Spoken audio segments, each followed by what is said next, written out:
जय हिंद dear student. Welcome to online class of Shri Ram public school.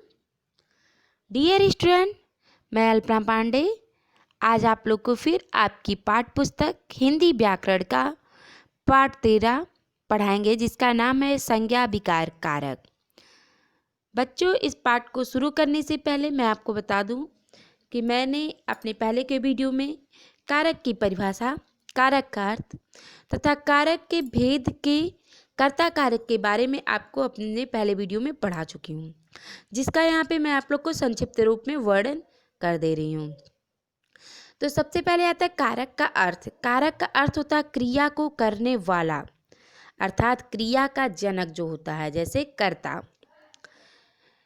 कारक की परिभाषा संज्ञा अथवा सर्वनाम के जिस रूप से उसका संबंध क्रिया के साथ जाना जाता है उसे कारक कहते हैं।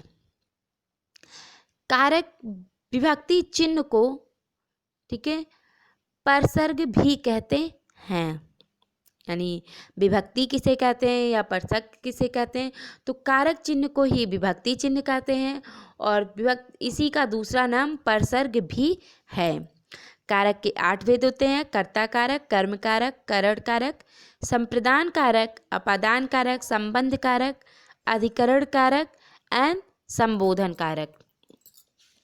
कारक विभक्ति चिन्ह को 2 भागों में बांटा भी गया है लेखन के आधार पर, ठीक है। एक है विश्लिष्ट विभक्ति, दूसरा है संश्लिष्ट विभक्ति। संज्ञा के साथ आने वाली विभक्ति उससे अलग लिखी जाती है, इसलिए उसे विश्लिष्ट विभक्ति कहते हैं, जैसे राम को श्याम ने, ठीक है। और संश्लिष्ट विभक्ति ये सर्वनाम के साथ लगती हैं, अर्थात ये उनके साथ जुड़ी हुई होती हैं, इसलिए उन्हें संश्लिष्ट विभक्ति कहते हैं, जैसे मैंने, मेरा, उसकी, तुमको आदि। कारक के भेद में फर्स्ट भेद है कर्ता कारक। कर्ता कारक क्रिया को करने वाला कर्ता कहलाता है। संज्ञा अथवा सर्वनाम शब्द के जिस रूप से काम को करने वाले का बोध होता है वह कर्ता कारक कहलाता है। कर्ता कारक का चिन्ह ने है। इसका संबंध क्रिया से होता है, परंतु इसका प्रयोग सदैव नहीं होता है। इसका प्रयोग सकर्मक क्रियाओं के साथ हो सकता है जो भूतकाल में हो, जैसे रमा ने पत्र लिखा, आपने बुलाया होगा, ठीक है। वर्तमान और भविष्यकालीन जो क्रियाएं होती हैं उनके साथ परसर का प्रयोग नहीं होता, जैसे रामदेव व्यायाम करते हैं, राधा नाचेगी। भूतकालीन अकर्मक क्रियाओं के साथ भी परसर का प्रयोग नहीं होता, जैसे राम गया था। प्राकृतिक शक्ति या पदार्थ भी कर्ता के रूप में प्रयोग हो सकते हैं, उनके साथ भी ने का प्रयोग नहीं होता है, जैसे चंद्रमा चमकता है, सूर्य एक तारा है। अब हम लोग आप आगे अपने पाठ की ओर बढ़ते हैं, जहाँ हम लोग पढ़ेंगे कारक के और भेदों के बाद। तो आइए शुरू करते हैं। दूसरा कारक के भेद में आता है कर्म कारक। कर्म कारक की परिभाषा है संज्ञा अथवा सर्वनाम शब्द के जिस रूप पर क्रिया का फल पड़ता है उसे हम कर्म कारक कहते हैं। कर्म कारक की जो विभक्ति है वह है को। कभी कभी को विभक्ति का प्रयोग नहीं भी होता है, जैसे राम को बुला लो, बाज ने कबूतर मार दिया। कभी कविता लिखता है, माँ बच्चे को सुलाती है, ठीक है। उपर्युक्त वाक्य में राम को, कबूतर, कविता और बच्चे को कर्म कारक के रूप में प्रयोग हुआ है। कई वाक्यों में 2 कर्म भी होते हैं, एक मुख्य होता है और दूसरा गौड़ होता है। मुख्य कर्म प्रायः निर्जीव होते हैं और उसमें विभक्ति चिन्ह नहीं लगता है, जैसे अध्यापक विद्यार्थी को पाठ पढ़ाता है। इसमें इस वाक्य में 2 कर्म आए हैं, एक विद्यार्थी, दूसरा पाठ। पाठ मुख्य है, आपका मुख्य कर्म है क्योंकि यह निर्जीव है। अब विद्यार्थी गौड़ कर्म है। विभक्ति रहित कर्म को पहचानने के लिए मुख्य क्रिया के प्रति क्या और कहाँ प्रश्न करना ठीक होता है, यानी क्या और कहाँ प्रश्न लगाकर हम करते हैं तो हमें पता चल जाता है। जैसे चाचा जी मुंबई गए थे, तो चाचा जी कहाँ गए थे, तो मुंबई यहाँ पे कर्म हमें अपने आप पता चल गया। थर्ड है करण कारक। करण कारक की परिभाषा है संज्ञा या सर्वनाम शब्द के जिस रूप की सहायता से क्रिया का व्यापार होता है, ठीक है, उसे हम करण कारक कहते हैं। करण कारक का प्रयोग बच्चों साधन के रूप में किया जाता है, यानी जो करण कारक का चिन्ह है वह है से, और से का प्रयोग हम साधन के रूप में करते हैं। साधन जैसे कोई सी काम को करने के लिए जिस शब्द का प्रयोग किया जाता है, जैसे राम ने पेंसिल से चित्र बनाया, सार्थक कार से स्कूल गया, उसने सारी बात प्यार से की। तो इसमें देखिए पेंसिल से, अगर लिख रहा का चित्र बना रहा तो किससे बना रहा, पेंसिल से, ठीक है। स्कूल जा रहा किससे जा रहा, कार से। तो यहाँ पेंसिल कार साधन के रूप में प्रयुक्त हुआ है, इसलिए यहाँ करण कारक है। और करण कारक में से के अतिरिक्त के साथ द्वारा के द्वारा परसर्ग भी प्रयुक्त होता है, जैसे मुझे तार द्वारा सूचित करने की आवश्यकता नहीं है, पत्र के द्वारा सूचना मिलते ही वह चला गया, राम ने अचार के साथ रोटी खाई, ठीक है। तो करण कारक जो है उसमें से का भी प्रयोग आता है, से के द्वारा भी प्रयोग आता है, के साथ का भी प्रयोग आता है, के द्वारा का भी प्रयोग हो सकता है। नेक्स्ट है संप्रदान कारक। संप्रदान कारक, तो संप्रदान का अर्थ होता है देना। कर्ता जिसे कुछ देता है या जिसके लिए कुछ करता है उसे बताने वाले संज्ञा या सर्वनाम शब्द संप्रदान कारक कहलाते हैं। संप्रदान कारक का विभक्ति चिन्ह है के लिए।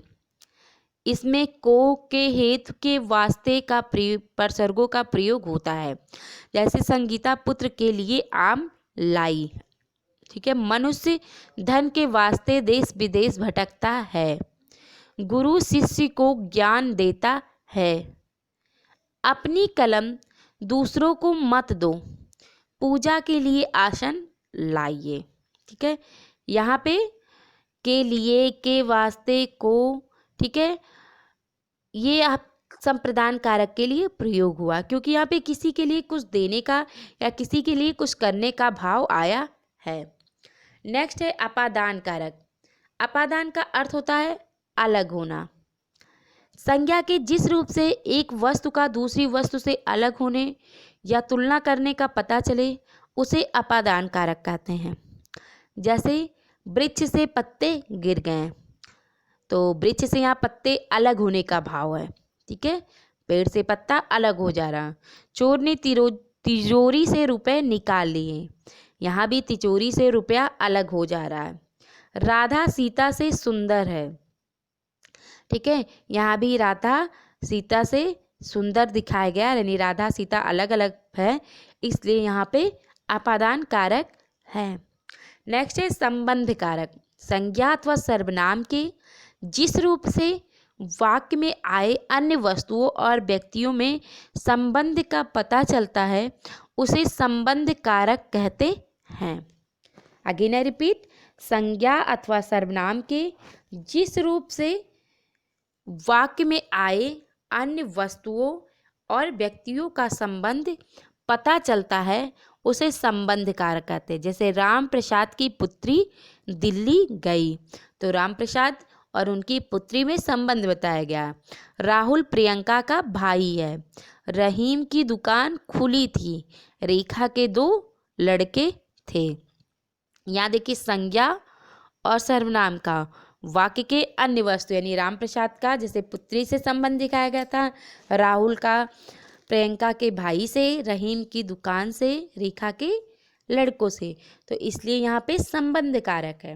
नेक्स्ट है अधिकरण कारक। संज्ञा के जिस रूप से किसी व्यक्ति या पदार्थ के आधार का बोध होता है उसे हम अधिकरण कारक कहते हैं। जो आधार होता है वो स्तंभ की तरह काम करता है, ठीक है। इस कारक में पर के ऊपर परसर्गों का प्रयोग होता है, जैसे संदूक में कपड़े रखे हैं। यहाँ पे में आया है इसलिए ये अधिकरण कारक है।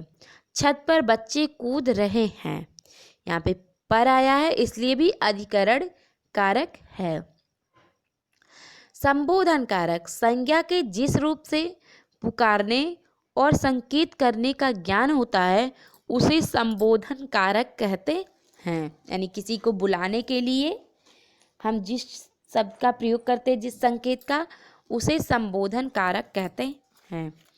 जैसे अरे भाई तुम्हें सत्य बोलना चाहिए, ओ मूर्ख अब तक कहाँ था, हे राम अब तो दुनिया से उठा ले, बच्चों ध्यान से सुनो। तो यहाँ पे बच्चों अरे भाई, ओ मूर्ख, हे राम, बच्चों, ये पुकारने वाले संकेत है, ठीक है, संबोधन कारक के। एक चीज़ और ध्यान रखिएगा, संबोधन कारक में जो है संबोधन वाले जो चिन्ह होते हैं, विस्मयाद बोधक संबोधन चिन्ह, वो लगे हुए होते हैं। अब आता है संप्रदान कारक तथा कर्म कारक में अंतर, ठीक है, कर्म कारक और संप्रदान कारक में अंतर। देखिए कर्म कारक और संप्रदान कारक दोनों का ही चिन्ह को होता है, यानी को परसर्ग कर्म तथा संप्रदान दोनों ही कारकों में प्रयोग होते हैं। संप्रदान कारक में देने या उपकार करने का भाव मुख्य होता है, अतः देने या उपकार करने की क्रिया में को जो जब आएगा तो वो संप्रदान कारक का बोध कराएगा। और इसके अलावा अगर कहीं और प्रयोग होता है को तो वह कर्म कारक का बोध कराएगा।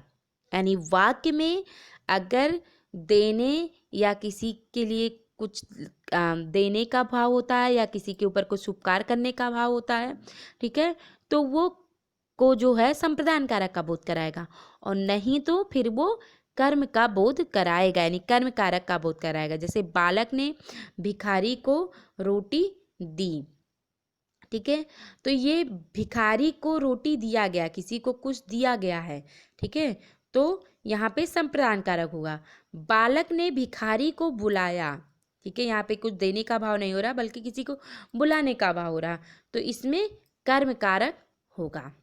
नेक्स्ट है करण कारक और अपादान कारक में अंतर।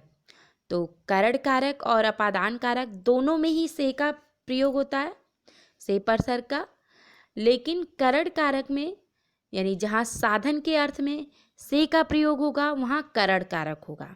करण कारक का चिन्ह से साधन के अर्थ में प्रयोग होता है, जबकि अपादान कारक में अलगाव के भाव में से का प्रयोग होता है। यानी अपादान कारक में कोई चीज़ कहीं से अलग होता है, तब जब वाक्य में कोई चीज़ कहीं से अलग होगा और से आएगा परसर्ग तो वो अपादान कारक होगा। अगर साधन के रूप में यानी कारण के रूप में प्रयोग हो रहा है तो वह करण कारक होगा। जैसे एग्जाम्पल है राम गाड़ी से आया, राम गाड़ी से आया तो गाड़ी यहाँ पे साधन के रूप में प्रयोग हुआ है, ठीक है, राम किससे आया, गाड़ी से आया, तो इसलिए ये करण कारक है। हम सब रेलवे स्टेशन से आए हैं, यहाँ स्टेशन से सब लोग अलग हो गए हैं, ठीक है, तो ये जो है अपादान कारक होगा, ठीक है। तो बच्चों यहाँ पे हमारा पाठ पूरा हो गया। आप वीडियो को ध्यानपूर्वक देखिएगा, ठीक है। Thank you and have a nice day.